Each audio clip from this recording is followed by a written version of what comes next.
get into our team, you've got to break the rules in spectacular style. Our next candidate can change his identity, is a master of disguise, and talks in foreign tongues. Tony Cascarino. Big Cascarino, big Cas. Yeah, he's one of the nicest characters you see in the game, and the thing that sticks out about me, Cas, he used to have grey hair, lovely grey bits, which I'm getting now, and all of a sudden he come in jet black hair. We found out, so me and Teddy broke into his room one night, and we found all the dye. All the dye, and he used to dye his hair every Friday night. Big Cas, what a big puff, big, you know what I mean, big girls' blouse. Cascarino had been offered the chance to play for Marseille towards the end of his career. Well, I was a bit worried about my age going to Marseille, and it was a great opportunity for me, so I then decided, well, I better present myself a little bit younger, and, so I went and put colour on my hair. Got the passport and knocked a year off my passport, all the things illegal. But vanity and knocking the odd year off his age won't get Cas into our team. Playing football for the wrong country and knowing it just might. We didn't have many players, so I had to go to the clubs and say, any players who have got Irish connections, would they let me know? And I'll come and have a look at them, see if they're good enough to represent the Republican games, because we didn't have enough players of quality to compete at the level we were competing at. I was in a training camp with Gillingham, and Keith Peacock, who was the manager at the time, had come into training and said to me, I need to speak to you for a minute. And so I went in his office and we had a quick chat, and he said, look, Ireland have asked you to represent them in a testimonial match against Tottenham. Are you willing to play? And, I was like, oh, well, yeah, I'd love to. Cascarino was a journeyman footballer with no hope of getting into the English team, but his one big chance to play on the international stage was about to come. I was born in Kent, in England. My father was an Italian that was born in Edinburgh in Scotland. My mother came from an Irish descent, but was born in England. Staunton plays it in again towards Tony Cascarino! Cascarino thought he had an Irish mother. Jack Charlton thought he had a class Irish player. But suddenly FIFA changed the rules and players now had to produce proof of their nationality with a passport. I then go off to Catherine's house in London and discover that, the birth certificate's a little bit of a problem to do with my mother. So we had to get the real birth certificate, and then I found out that she was adopted. So Cas wasn't Irish after all, but he carried on playing regardless. Although my initial thoughts was I need to stop playing because I felt a bit of an intruder. After having a discussion with a couple of players who I was playing with at the time, asked me how I felt personally about it. Did I still, want to play? And my answer was, yeah, I do want to play. I was in the middle of a World Cup campaign. I wanted to try and qualify and be part of that.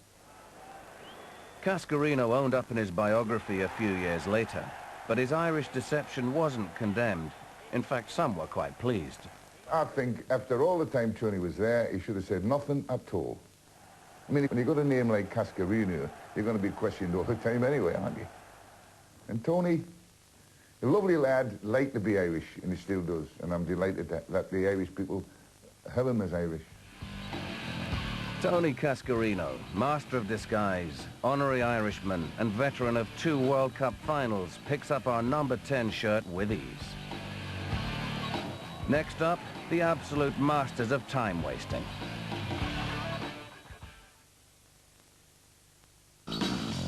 Our Rulebreakers team has to have speed. What we need now is a player who, whether he knows it or not, can run and run and run. A drugs rule breaker. Maradona! In the modern game, one man became as famous for drugs as he was for goals. Diego Maradona tested positive for banned substances after this match, but he wasn't the first to turn to chemicals to enhance his game. When the legendary Sir Stanley Matthews retired at the age of 50, he made an astonishing admission. Matthews flashes into the game, sensing his side needs a quick equalizer. He'd unwittingly taken pep pills before a league game. But our prime suspect went down in a blaze of publicity. He was part of Scotland's tragicomic campaign in the 1978 Argentinian World Cup.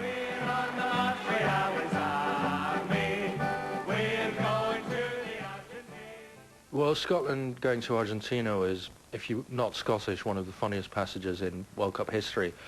Ali MacLeod, who was then the manager, said before the World Cup, before cheering crowds in Scotland, that he was going to bring home the World Cup, which was ridiculous because Scotland had never got anywhere near. The Argentine were really going to show the world a brand of football that they could never know. I don't know why everyone thought we were going to do it, because I don't think the players did. But for some strange reason, it was all built up as the months went on, as we approached the World Cup. It was all built up into a thing where Scotland were going there and could win the World Cup. Even before the first game against Peru, there was an unmistakable air of farce in the Scottish camp. We stayed in this place that was supposed to be a hotel with an Olympic-sized swimming pool. There was an Olympic-sized swimming pool there, but from the day we got there to the day we left, there was no water in it. More or less the same meals every night, the same soup for about 2 weeks. I mean, it was boring after a couple of weeks of the same soup coming out every night.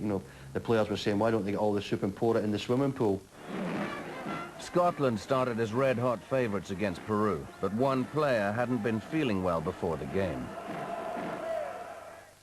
I take 2 tablets called Reactivan, which are prescribed by a doctor for old people. When they had the flu or colds and they were not feeling very well, they used to give them a course of these tablets. And that's what I took. But I didn't know there was what was in them.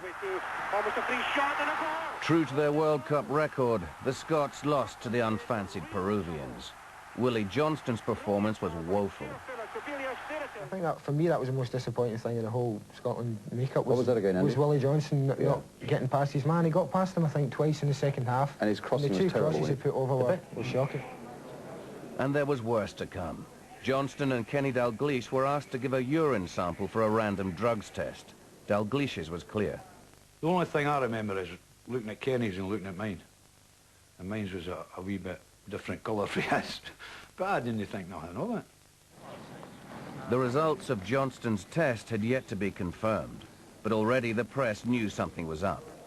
That night at a reception for the Scottish team, ITN's Trevor MacDonald tried to question Johnston.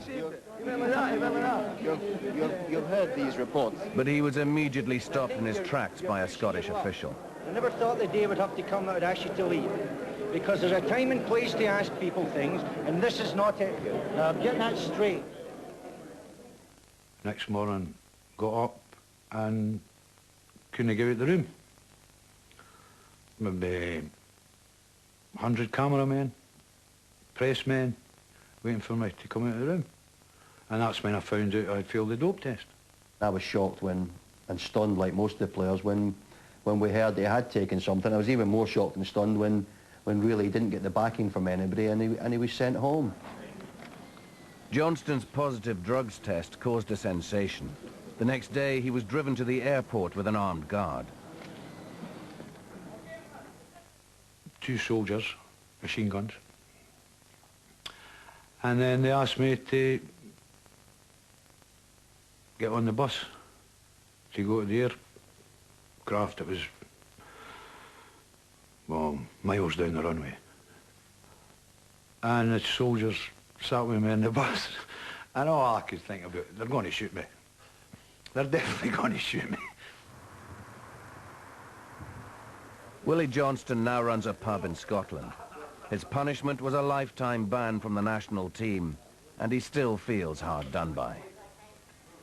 The ultimate for any football player is to play in the World Cup, and it's been proved since. There's a lot of other players done a lot of worse things than what I've done, and got away with it. For one of the most spectacular falls from grace in the biggest competition in the world, our Willie gets the number 11 position in our team.